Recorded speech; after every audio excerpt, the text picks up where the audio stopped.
Bom, pessoal, vamos agora para a segunda parte do nosso vídeo falando sobre deixar ou separar o terneiro da vaca logo após o nascimento. Na primeira parte do vídeo, nós falamos sobre as conclusões de trabalhos de pesquisas científicas, que não trazem para nós evidências de que realmente tem vantagens em separar o terneiro da mãe logo após o nascimento e não deixar ele junto há algumas horas ou talvez 1 ou 2 dias, certo? Para você acompanhar, clica no link aqui embaixo na descrição, vai ter o link do primeiro vídeo, você assiste aquele vídeo primeiro e depois você vem para esse vídeo aqui. Esse aqui não vai ser tão longo, vai ser um pouco mais breve. Neste vídeo nós vamos ver o que o consumidor, as pessoas, o público em geral, acha sobre essa questão da separação do terneiro e da vaca logo após o nascimento. E nós vamos falar também sobre a questão do abate prematuro dos terneiros, no caso dos machos, para carne. Então, parte do mesmo artigo, da mesma pesquisa realizada que a gente comentou lá no primeiro vídeo.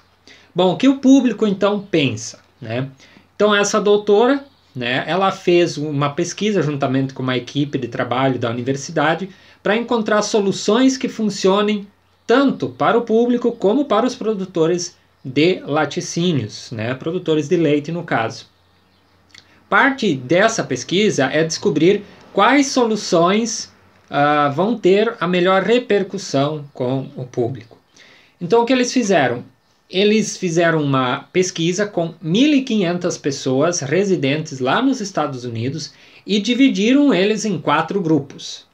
Esses grupos, inicialmente, no início ali, eles foram informados que a vaca precisa ter um terneiro para dar leite, que a vaca é alojada junto com outras vacas, ordenhada pelo produtor, e todas as informações que a pessoa precisa saber, que não conhece o dia a dia, não está ali no dia a dia da produção de leite, sobre como é feita a produção de leite.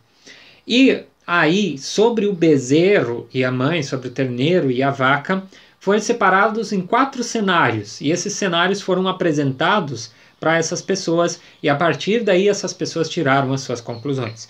No primeiro cenário, o terneiro foi separado da vaca logo após o nascimento, poucas horas após o nascimento, e foi colocado sozinho em uma baia, um bezerreiro, como a gente vê aí a parte mais comum. Separa e coloca ele sozinho dentro de um local. No segundo cenário, o terneiro ele foi separado, só que ele foi colocado junto com outros terneiros, ele não ficou sozinho. No segundo cenário foi esse. No terceiro cenário, o terneiro foi separado, mas ele foi colocado junto com uma vaca adotiva, e outros terneiros. E no quarto cenário, o terneiro ficou junto com as vacas, deixaram o terneiro mamar e os dois não foram separados até o desmame. Então, acho que já é uma situação de um longo prazo junto. Eles fizeram a esses participantes uma série de perguntas relacionadas ao bem-estar da vaca e do terneiro, e o sistema de contato total, ou seja, o sistema onde a vaca e o terneiro ficaram juntos, foi o mais favorável dentro das respostas desses participantes. Os outros 3 cenários, de separar o terneiro e colocar com uma vaca adotiva, de separar ele e colocar junto com outros, ou separar e deixar ele sozinho, esses 3 eles foram vistos pelo público como cenários que eles não querem que seja feito, ou seja, indiferente em colocar o terneiro com outros ou não, o fato de separar o terneiro da vaca para o público não seria uma opção que eles relacionam com o bem-estar animal. Então, esse seria o mais desfavorável. As pessoas elas estavam preocupadas com a relação que teria entre vaca e terneiro e o padrão de cuidado. Todos os participantes concordaram que o produtor tirasse leite, desde que tivesse o vínculo da vaca com o terneiro e o terneiro pudesse mamar. Essa é uma pesquisa feita vendo a opinião do público, das pessoas, do consumidor em relação à produção de leite. Você que é produtor, que assiste aqui o canal, né? Você pode às vezes pensar, poxa, mas o que o Vanderlei está falando, né? Nós que somos produtores, vivemos em cidades pequenas, a gente sabe do que acontece, a gente vive isso, né? Nós somos os atores dessa novela. Mas, lembrando sempre que pessoas que não têm esse contato, que não conhecem, que nunca pegaram uma vaca, eles precisam entender como isso acontece, e aí você consegue entender como essas pessoas que sabem apenas que o leite está na caixinha do supermercado, como elas veem o trabalho que o produtor realiza. Então isso é muito importante. Como eu disse no final do primeiro vídeo, a gente tem um abismo ainda muito grande nos elos da cadeia produtor, indústria e consumidor. A gente precisa aproximar isso o mais próximo possível, né, para que a gente consiga produzir um leite de qualidade, atendendo aquilo que o consumidor quer, e para que não surjam, às vezes, essas questões aí de que o leite maltrata as vacas, que o leite, né, enfim, aquelas discussões que vocês também já estão cansados de ver por aí na internet, certo? Em um outro estudo, foi investigada a opinião pública, né, sobre separar o terneiro das vacas e a idade do bezerro no abate. Como eu disse no primeiro vídeo, né, hoje um macho que nasce dentro de uma propriedade leiteira, que tem uma cruza de Jersey holandês com Angus, ele tem o seu valor para carne, né? E mesmo um macho Jersey ou holandês, ele também é procurado com o propósito de gado de corte, de confinamento ou pastagem, enfim. Ele tem o propósito de vir a se tornar carne, né? Então, nós temos algumas questões, que é o abate prematuro, com poucas semanas de vida, né? E aí foi pedido isso para essas pessoas, né? O que eles acham sobre abater esse terneiro prematuro, né? Se não me engano é a carne de vitela que chama, vitela, né? Terneiro novinho que só tomou leite, ou com 12 meses de vida. E praticamente todos foram favoráveis ao abate dos terneiros com mais de 12 meses. As pessoas são favoráveis a abater esses terneiros desde que eles tenham no mínimo 12 meses de vida. Eles não são favoráveis a abater esses terneiros muito jovens, novinhos, com algumas semanas.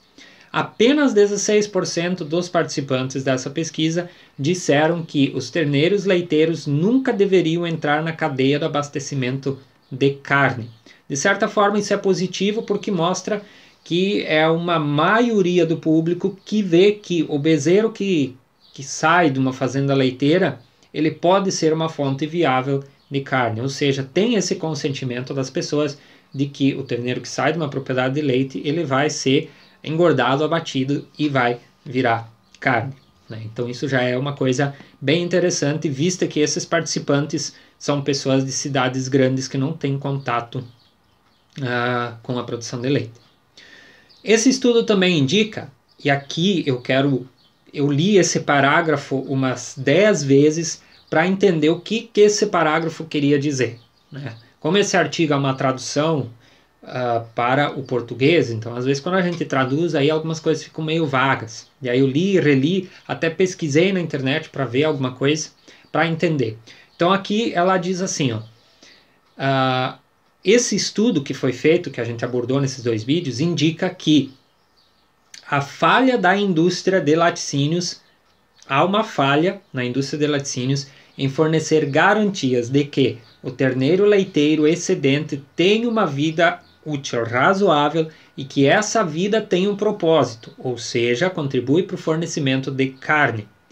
Colocará a indústria de laticínio em desacordo com valores públicos, ou seja, a falha que existe da cadeia de laticínio, do leite, não estou falando de indústria, mas da cadeia inteira, de mostrar, ou seja, existe uma falha na hora de mostrar, divulgar isso, que o terneiro que sai de uma propriedade leiteira, né, o macho principalmente, ele tem um propósito de vida, ou seja, fornecer carne.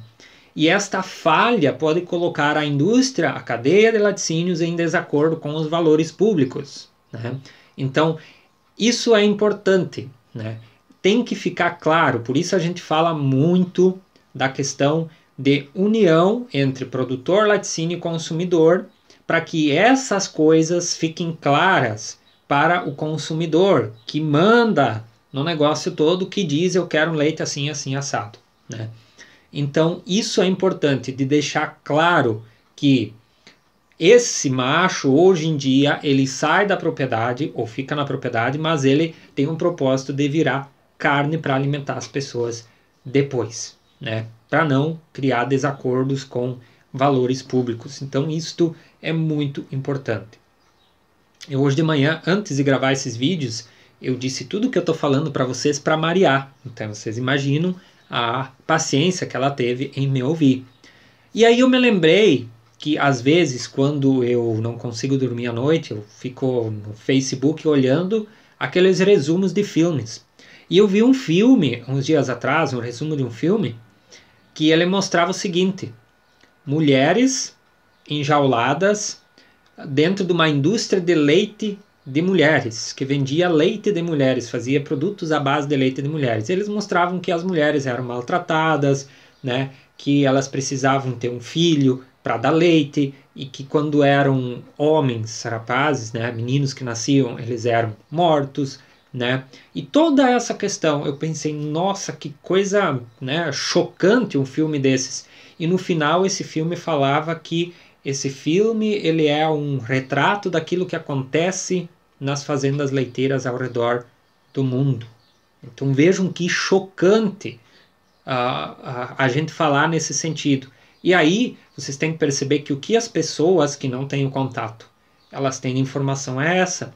E quando eles assistem um filme desses, por exemplo, qual é a visão que eles têm de um produtor de leite? Qual é a visão que eles têm de vacas, né, dentro de um sistema leiteiro?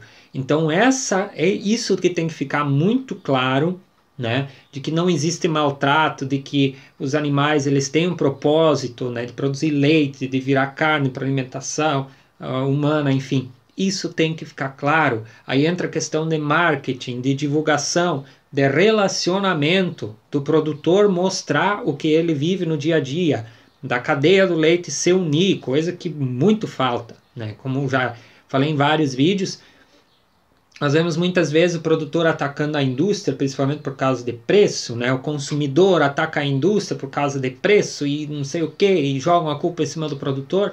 Então, parece que a cadeia do leite é uma das únicas onde tem uma briga entre os elos e não uma união. E isso a gente precisa mudar, por isso é importante você assistir, por exemplo, vídeos como esse aqui, onde a gente leva essa informação para quem é produtor, para ele entender o que acontece no mundo, e da mesma forma para quem não é do campo, para quem é da cidade, acompanha nosso canal, entender o que a gente analisa, pensa, faz também, né, para ter claro isso lá para quem é da cidade grande. Tá? Então a pergunta no final aqui é: para onde vai a indústria a partir de tudo isso? Né? Aqui cita que há pouco nenhum trabalho no contato entre vacas e terneiros acontecendo lá nos Estados Unidos no momento, ou seja, não tem nenhum trabalho sendo realizado em relação a isso. Tá? A Austrália, outros países, como países da Europa, eles estão investindo muito dinheiro em pesquisa exatamente nesse sentido, né, de entender melhor, né, o que é mais viável, deixar junto, separar, enfim, né. Na Europa há um número crescente de fazendas que já abrigam vacas e terneiros devido à pressão do público, ou seja, lá já é mais frequente dos produtores deixarem os terneiros mais tempo com as vacas, porque é uma pressão do consumidor. O consumidor está exigindo isso, né? A gente está vendo, eu falo isso já há muito tempo, em relação a confinamento de vacas, sistema fechado, enfim, né? O que aconteceu com a forma de criação de leitões, né? Que também está saindo de deixar as matrizes dentro de um espacinho que elas não conseguem se virar para baias coletivas. A gente já viu supermercados de grandes cidades, há um tempo atrás eu vi anunciando que eles não venderiam mais ovos de galinhas presas, só de galinhas que vivessem mais soltas, Então isso é uma pressão que o consumidor está fazendo muito forte em cima da cadeia do leite. Da mesma forma como nós consumidores queremos comprar um produto que seja ambientalmente correto, né? Ou que venha de uma indústria que valorize o seu trabalhador, né? No bem-estar de trabalho, da mesma forma o consumidor também está exigindo que a produção seja a mais correta possível, tanto em termos ambientais como bem-estar, em termos de dar ao animal condições de realmente ter uma vida mais favorável para ele, um bem-estar, né? Então tudo isso vem a partir dessa questão. Esses agricultores, por exemplo, que estão fazendo isso, deixando os terneiros mais tempo com as vacas, eles estão tendo que descobrir fazer isso sozinhos, né? Porque não tem muita coisa que ensine, que mostre eles as opções de fazer. E isso é um risco maior deles cometerem erros que podem sair caros, né? Porque quando a gente faz uma coisa que foi feita a vida inteira de uma forma e a gente muda aquilo, né? A gente tem uma instrução para uma forma de fazer. Quando a gente faz diferente e não tem uma instrução, é muito mais complicado e tem que ser feito por conta própria. E aí a gente tem, vamos dizer assim, aptos a correr maiores riscos e cometer maiores erros. Então, as partes interessadas externas, incluindo o público, valorizam muito o contato entre vacas e terneiros. Nós devemos reconhecer isso. O público não espera uma transformação completa do dia para a noite, mas espera que essa cadeia do leite melhore a cada dia. Então, tudo isso vem dentro de um esforço da gente reconhecer que nada é perfeito, que nós não somos perfeitos, né? Que essa separação pode não ser a melhor forma, e sim de existir outras formas, né? Então tudo isso tem que ser analisado. É uma questão, não querendo colocar nesses vídeos que a minha opinião é a correta, não, né? O nosso propósito aqui, vamos dizer assim, nosso objetivo aqui é fazer você que é produtor pensar, refletir e ver aquilo que é melhor para cada situação. Joia? Mas no fim de tudo, o que a gente quer? A gente quer dar o melhor para o bezerro, para o terneiro, né? Alimentar o terneiro com colostro é muito importante. Fazer aquele manejo após o nascimento, a limpeza, a cura do umbigo, dar o colostro é fundamental. Não quer dizer que se você tirar o terneiro da vaca, deixar o terneiro com a vaca, não precisa fazer isso. Tem que fazer igual, né? Dá condições da vaca também ter esse contato com o seu filho, porque como eu divulguei ontem um vídeo que eu fiz com a Maria uns 2 anos atrás, a Maria fala naquele vídeo que uma das questões também é que o contato da vaca com o terneiro, ele ajuda a liberação da ocitocina no organismo da vaca. O que faz a ocitocina? Ela ajuda na liberação do leite, né? Por isso que em algumas raças tem que ter o terneiro do lado, senão a vaca não libera o leite. E ela também auxilia na limpeza da vaca. Quando ela vai parir, ela tem que se limpar, né? E isso também auxilia na hora da vaca se limpar. Então, nós temos esse benefício a mais que poucas pessoas falam, e talvez você nunca tenha ouvido alguém falar, né? É um benefício a mais que a gente tem de ter um contato por um tempo um pouco maior.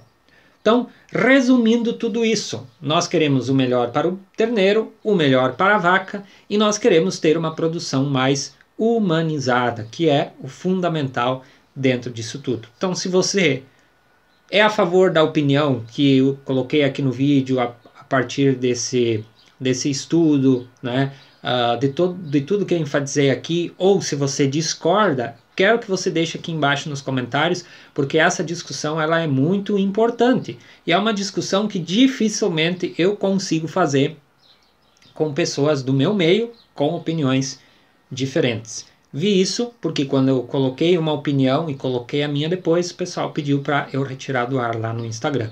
Então a gente precisa ter essa discussão, né, levando a procurar soluções melhores, cada vez melhores, para quem é produtor de leite.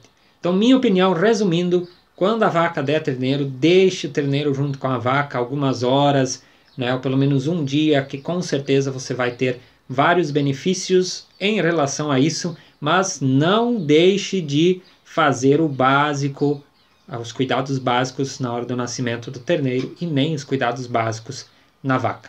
Esse é o resumo de tudo isso aqui. Espero que você tenha gostado dos vídeos e deixe aqui embaixo seu comentário, compartilhe esses vídeos nos grupos de WhatsApp, nos grupos do Facebook, para que o pessoal também possa ter uma segunda opinião, possa conhecer um pouco daquilo que a pesquisa também fala e que não é muito divulgado. E a gente vai falar mais sobre bem-estar animal, que tem várias outras pesquisas bem interessantes, né, que eu estou lendo, que eu estou estudando e que a gente vai trazer para vocês aqui no canal também.